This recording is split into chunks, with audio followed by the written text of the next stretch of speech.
Tá, então, você diria que a sua ideia de nova direita tem a ver com ser uma direita com base nos princípios da direita e não ficar atrás do Bolsonaro? Que seria o chavão? Porque tem essa polarização, né? Esquerda é Lula, direita é Bolsonaro.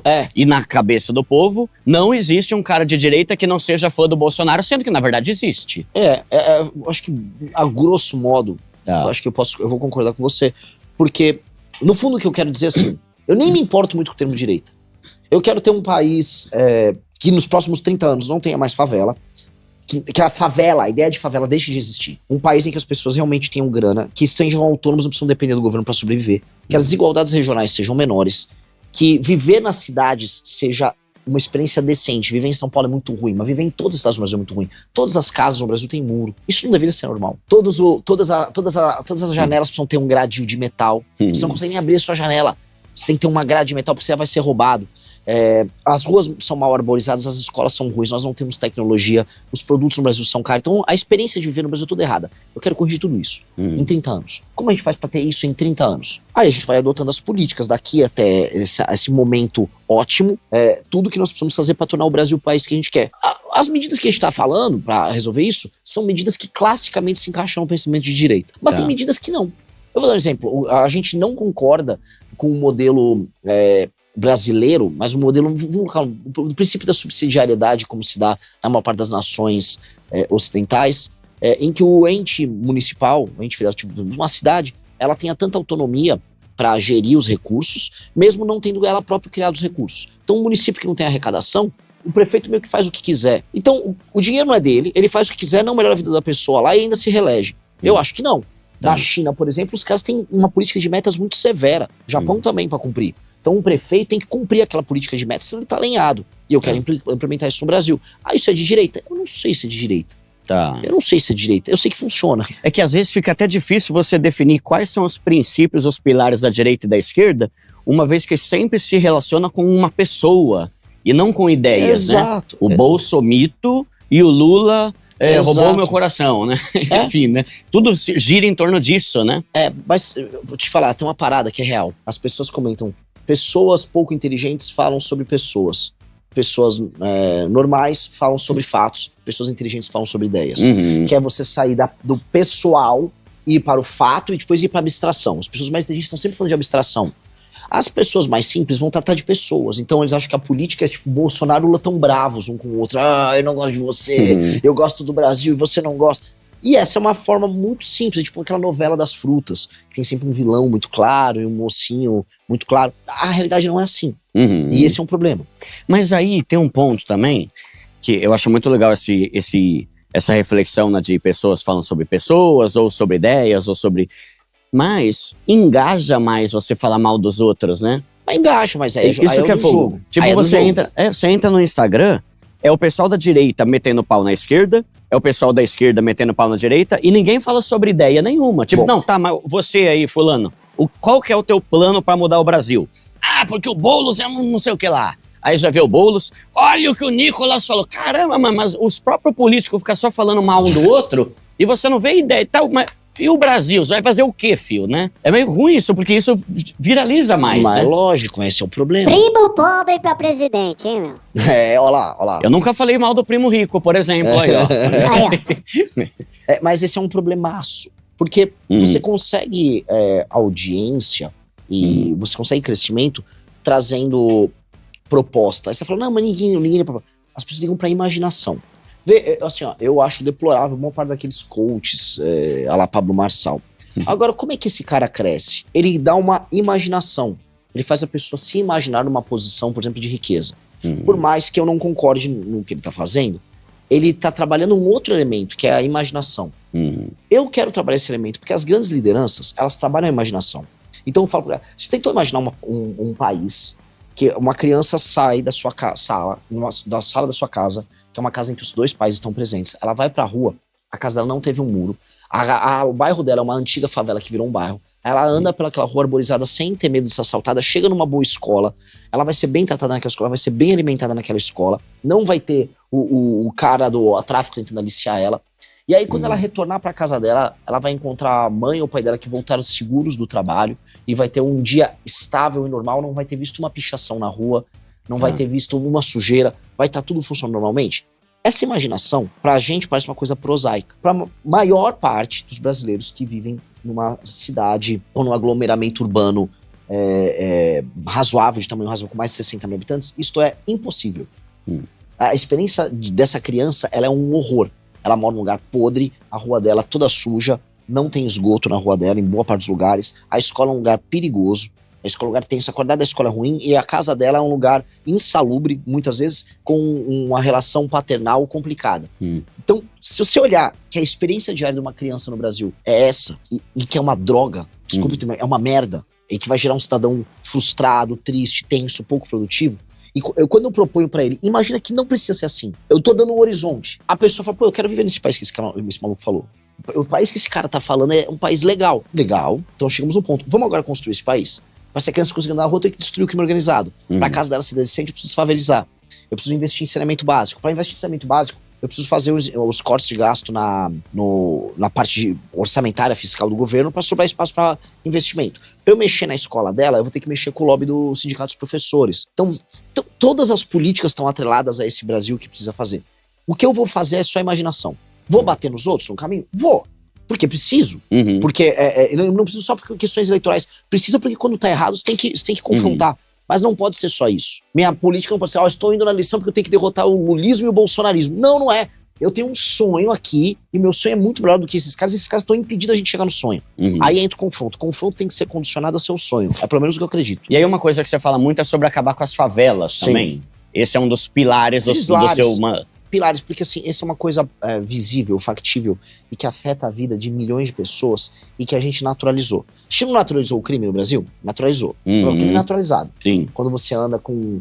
Você precisa botar uma película no celular, não sei o quê, você precisa botar isso filme no carro, um muro na casa. Você naturalizou que o seu mundo é violento e você só se adaptou. Você nem reclama mais, você só se adapta. A favela também. As pessoas acharam que a favela faz parte da paisagem urbana e que a favela faz parte da cultura nossa. O que eu tô falando é, nenhum lugar decente tem favela. Se for pra algum lugar, qualquer lugar decente no mundo, isso seria um motivo de vergonha para aquele estado, vergonha para aquele município, e aquilo seria resolvido. Lugares sérios que têm capacidade de planejamento, a China é um exemplo, sabem que você teria, por exemplo, num processo de industrialização muito acelerado, uma migração muito grande de pessoas do campo para a cidade. Que é o que a China viveu nos anos 90, nos anos 2000. A China planejou. Ela tinha cotas de pessoas que poderiam ir para a cidade, ela construiu cidades inteiras, ela fez um investimento em infraestrutura colossal para poder não ter um problema de favelização. E ela resolveu isso. Então a China conseguiu movimentar centenas de milhões de pessoas do campo para a cidade sem ter favelização. A gente teve isso nos anos 70, 80, 90, 2000, um pouco menos. Que foi uma massa de pessoas que saíram do interior e foram para cidades, especialmente do Nordeste, vieram para São Paulo. A gente não teve nenhum planejamento, não teve nenhum investimento. Você criou um bolsão de pobreza. Nesse bolsão de pobreza, os índices de desenvolvimento humano são baixíssimos, a expectativa de vida é menor, o desempenho escolar das crianças é pior, as pessoas são muito mais pobres, o crime organizado vive ali, você tem doenças parasitárias oriundas da falta de saneamento básico. Então, em que sentido a favela é bom?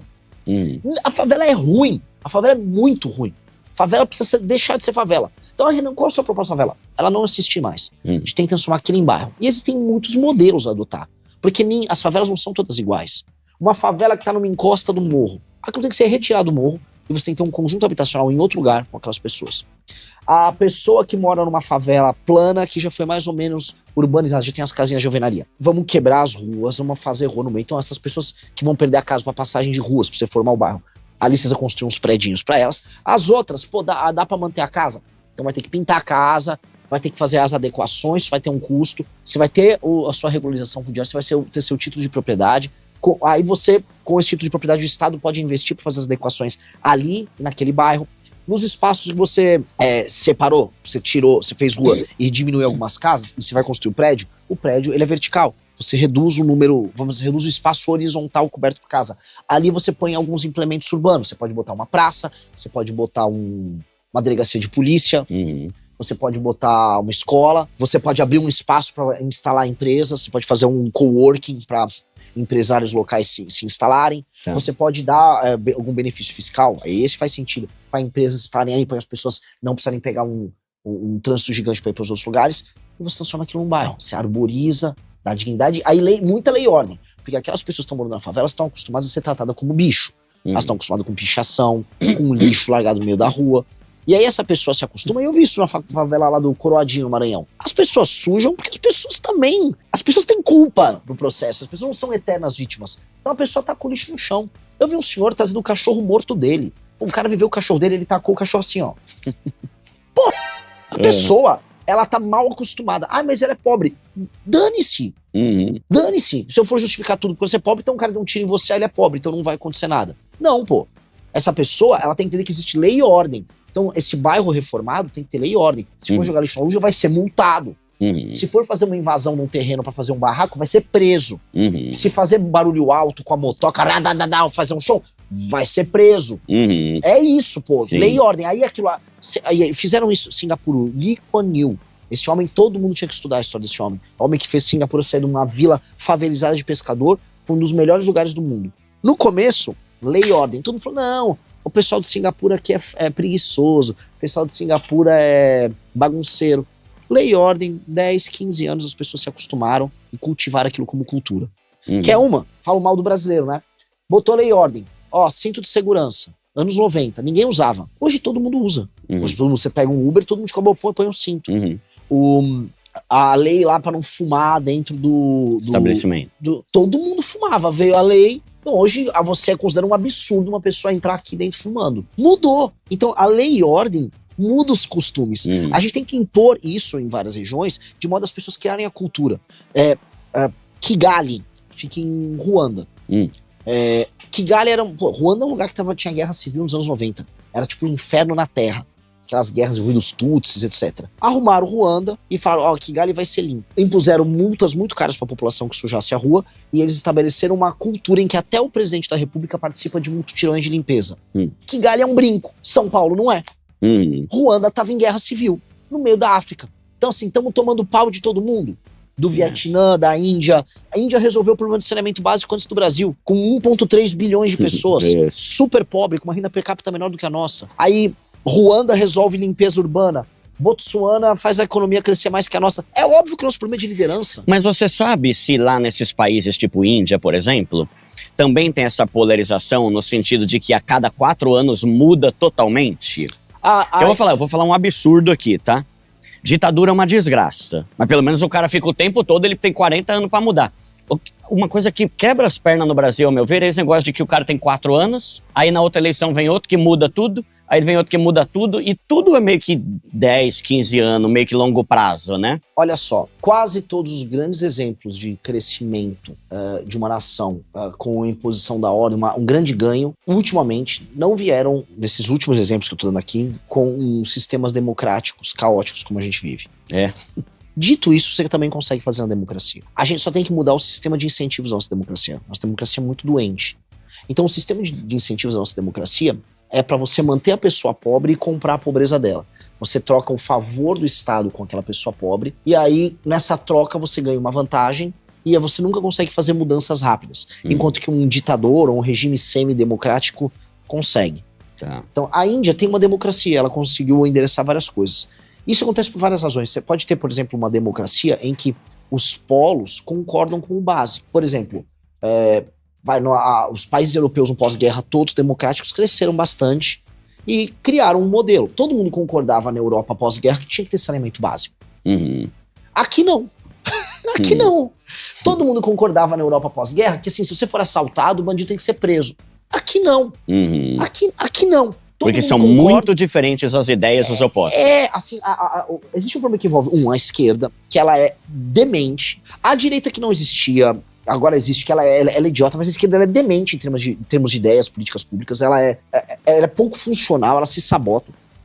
E existe uma coisa aqui, que é o centrão, que é uma coisa que não existe nessas nações. Ou se existe, existe de uma outra maneira. Que é basicamente uma classe política que ela vive da pobreza. Um político do centrão, um político que compra o voto do pobre, que gosta de dar assistência para uma pobre, que gosta de manter as pessoas na pobreza, que gosta de viver com o pires na mão.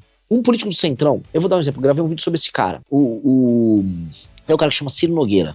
Foi alvo de uma operação agora da PF, envolvendo o Banco Master. O Ciro Nogueira foi, durante os últimos anos, um dos 5 políticos mais poderosos do Brasil. O Ciro Nogueira, a família dele controla uma cidade no Piauí chamada Dom Pedro II. É uma porcaria de cidade. Nunca melhorou. Ele tá mandando na política brasileira desde 95. A cidade dele continua mal.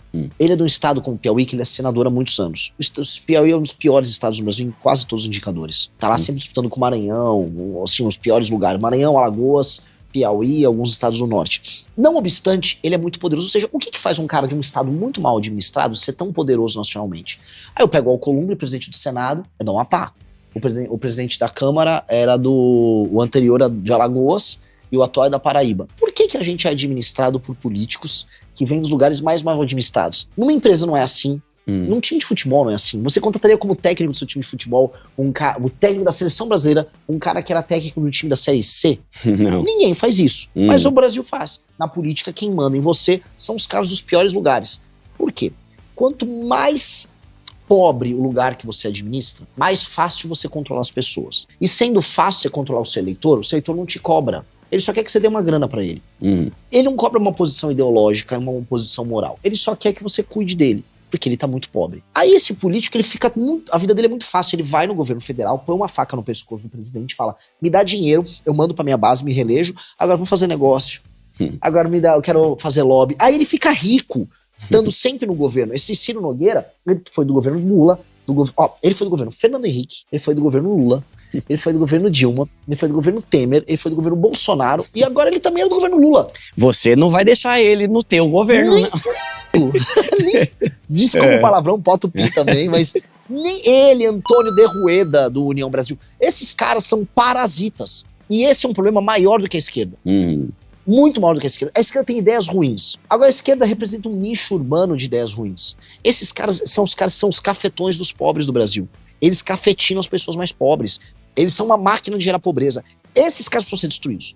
Aí onde eu quero chegar para responder você? Se eu altero o sistema de incentivo que faz com que um político desse exista e impeça a gente de fazer as reformas que a gente precisa para desenvolver o Brasil, se eu alterar essa dinâmica, eu não deixo eles nos prejudicarem. E aí eu tenho uma reforma toda que eu chamo de Lei de Responsabilidade Gerencial, que muda, que é a verdadeira reforma política que a gente precisa fazer, que muda isso. E aí altera esse jogo. Se a gente alterar essa dinâmica, aí os próximos presidentes vão ter bem menos trabalho para fazer as reformas que fazem com que o Brasil funcione. Este é o meu grande sonho. Eu falo muito de derrotar o crime. Agora, se a gente muda isso, a gente permite que a democracia brasileira, ela não atrapalhe o Brasil. Não sei se você entende. Hoje, se a democracia brasileira faz com que o Alcolumbre dê uma pá, mande em você, tem algo de errado na democracia brasileira. Se a democracia brasileira faz com que o Arthur Lira, de Alagoas, com mais de 10% de analfabeto, mande em você, tem algo de errado na democracia.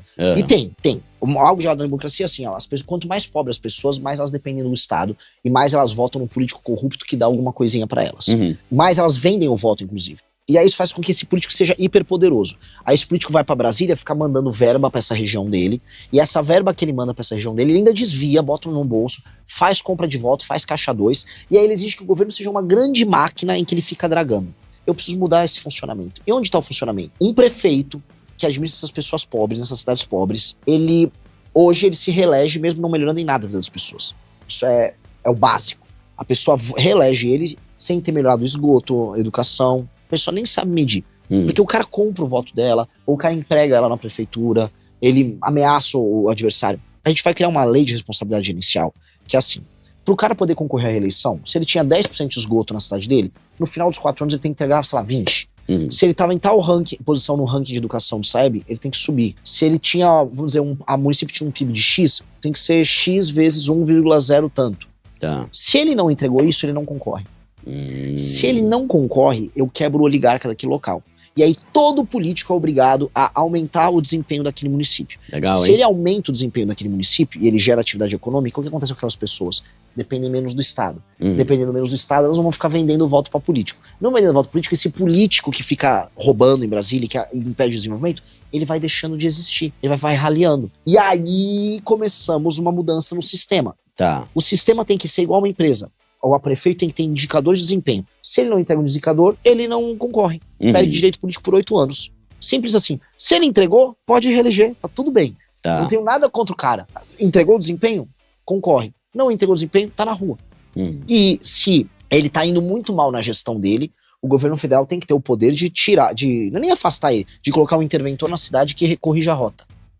E aí tem que chegar um interventor, que o governo federal coloca, ó, você não tá investindo direito em educação. Ó, não tá aumentando a atividade econômica. Você não fez aqui a receita que você precisa fazer certinha pra você melhorar o saneamento básico. Não fez. O interventor, ele faz o prefeito ficar sentado olhando. É isso. Seria bom. É isso. Tem que ser esse o jogo. Tá. A gente tem que resolver da base. Sim. Tem uma pergunta, eu tenho alguns quadros aqui, mas pobrezito, acho que não vai dar pra fazer os quadros hoje aqui não, viu? Mas é que eu tenho uma pergunta que eu acho que, pra mim, assim, é muito importante, que é o seguinte. Eu acho que o Bolsa Família, ele salva muita gente, mas também é muleta pra muita gente. E eu não viajo tanto o Brasil quanto você, mas como eu gosto muito de projeto social, eu vou muito pro sertão, pras quebradas aí, né? E eu vejo que muitas vezes falta emprego, e eu gosto muito da ideia do empreendedorismo mais do que o assistencialismo. Por exemplo, quando eu vou lá pro sertão, eu vejo muita gente que não tem água, pessoas que não têm emprego, e não só no sertão, mas na região norte ele tem muito. A maior desgraça, eu acho, do Brasil, que é o tráfico. Eu evito falar algumas palavras, porque senão a internet bloqueia, né? Mas tráfico infantil. Mano, você tem um bagulho que me deixa com ódio absurdo no coração. Essas desgraças aí. Só que aí quando você vai lá... Eu tinha só de falar, no interior do Nordeste isso é muito forte. Também tem, né? Muito. Não, eu achava que era mais... Norte é mais. Eu já vi no Acre também, crianças de 10 anos que tem que fazer as coisas que não deveria pra ter dinheiro na família. Inclusive são os lugares em que as meninas elas têm a primeira gravidez mais cedo. Que ferra tudo com todo mundo, né? Só que aí o ponto é, por que não existe um projeto do governo para que, em vez de ficar fazendo trocentas mil fábricas em São Paulo, Rio de Janeiro, Curitiba, não comece a dar benefício para que se crie uma fábrica enorme? Tudo bem que lá vai ter que preparar a pessoa, porque a pessoa não tem nem estudo para trabalhar numa fábrica, né? E não que eu seja a favor de, você ser peão de fábrica, mas é melhor ser peão de fábrica do que vender o corpo, né? Não existe uma forma de a gente fazer com que tenham mais benefícios para que os grandes empresários migrem para essas áreas terríveis como Ilha de Marajó, região norte, onde tem muito problema com isso, sertão do Nordeste, onde não tem nem água. Vou dar um exemplo. Lá numa cidade lá do sertão que eu fui, eles começaram a fazer aqueles negócios eólicos, sabe? De pegar vento e energia tal, eólica. Cara, ajudou muita gente. Só que foi um projeto. Por que não se faz um projeto para que as empresas criem fábricas lá para melhorar a região e ainda assim a empresa ter algum benefício, entende? Cara, esse é um dos temas que a gente mais discute. Eu vou te falar a resposta por que não fazem. Porque se você for instalar uma fábrica no meio do sertão, você não vai ter mercado consumidor próximo. Você não tem mão de obra. Você não tem segurança jurídica. Você não tem estrada pra escoar nada. É logística, né? É tudo muito ruim, muito difícil. Que droga, né? Uhum. É muito ruim, muito difícil. Esse é o status atual. Houve quem tentou? Houve. Houve uma tentativa que teve um resultado, se não brilhante, muito bom, que foi no interior do Ceará. Foi o resultado dos governos do Tasso Gereissati e do Ciro Gomes, com um homem chamado Raimundo Viana, que montou um plano de industrializar o sertão do Ceará e levou empresas de São Paulo e do Rio Grande do Sul para lá. E teve um sucesso relativo. Acho que você vai nas cidades, elas não se tornaram cidades colossais, mas são cidades melhores do que as contrapartes delas nos outros sertões. Isso aconteceu no Ceará. Só que o que eu acho que coisa que a gente precisa ter, coisa número 1, você precisa ter um ganho de competitividade geral do Brasil. Ou seja, o dinheiro tem que ser mais barato para todo mundo.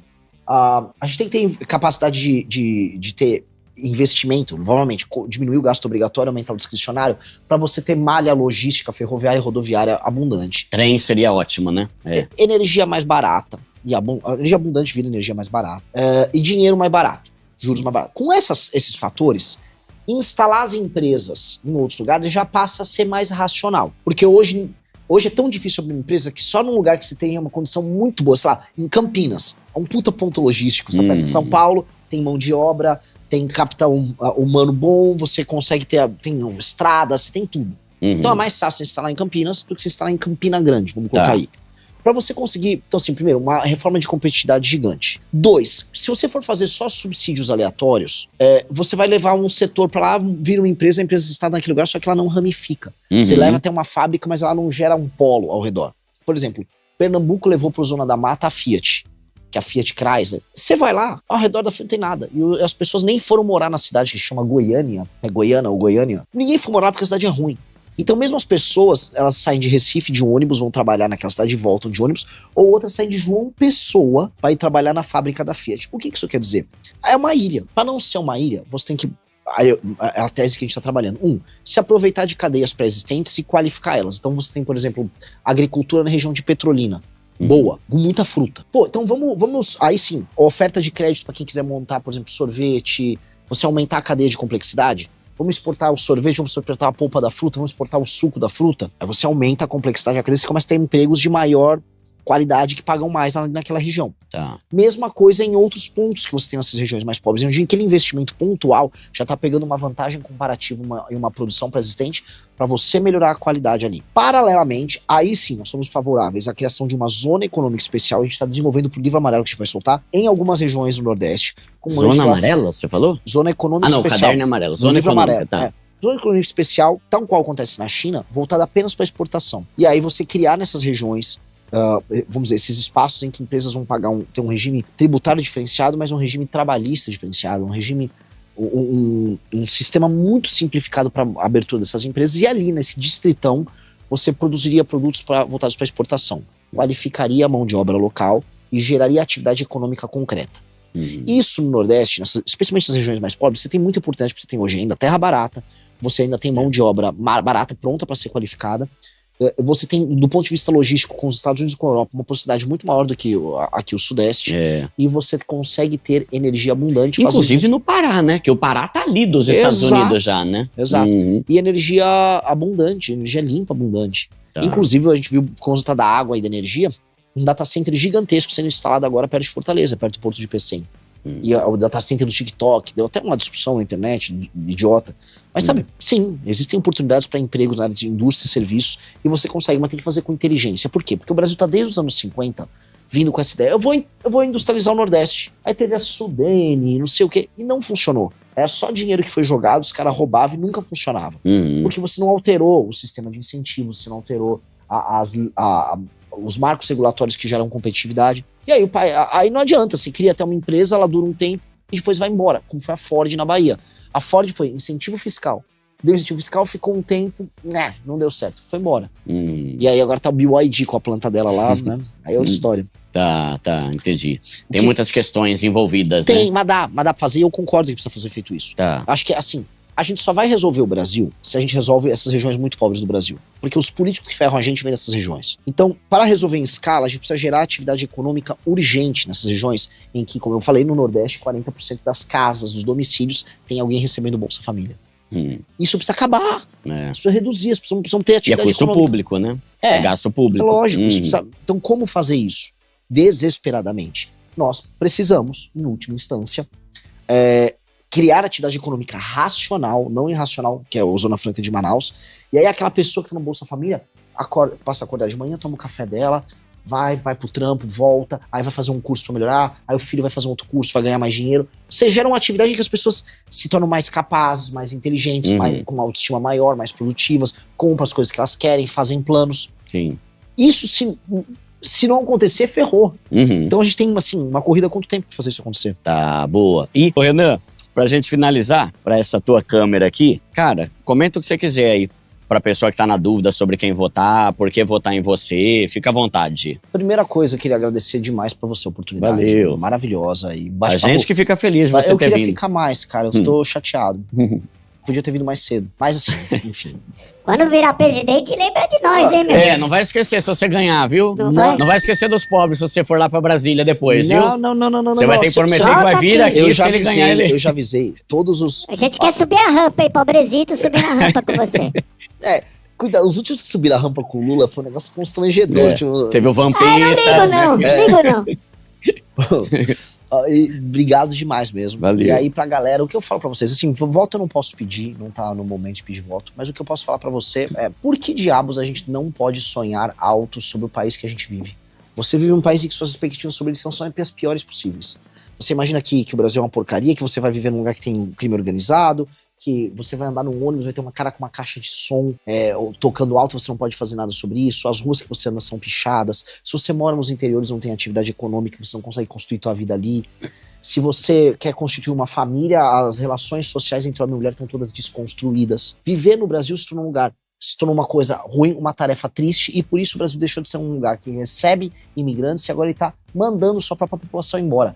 Jovens na casa de 20, 30 mil todos os meses se mudam para outros países. Nós precisamos alterar essa dinâmica. O Brasil não precisa ser um lugar ruim. O Brasil nasceu para ser uma das 5 maiores nações do mundo, para disputar com Índia, Rússia, China e Estados Unidos a mesa de quem decide o que importa no mundo. Essa é a posição do Brasil. Um país sem favela, um país que você vai ficar com o fruto do teu trabalho, um país que você vai poder ganhar dinheiro, um país que o espaço público vai ser respeitado, você não vai andar na rua, a rua não vai poder estar pichada, a rua não vai poder estar cheia de lixo, não vai ter vagabundo querendo te assaltar, não vai ter vagabundo querendo invadir o teu espaço, o cara que guarda a cadeirinha na praia, até o cara que se apropria de uma praça. Do morador de rua ao malandro. Ninguém. Nós vamos viver um país que tem que ter lei e ordem. É possível ter esse país. Um país que com lei e ordem é um país que fica mais rico. Um país que fica mais rico é um país que fica feliz. E um país que fica feliz é um país que você vai querer morar. E é isso. Essa é uma grande missão. Tenha a grande missão porque o futuro é glorioso. Valeu.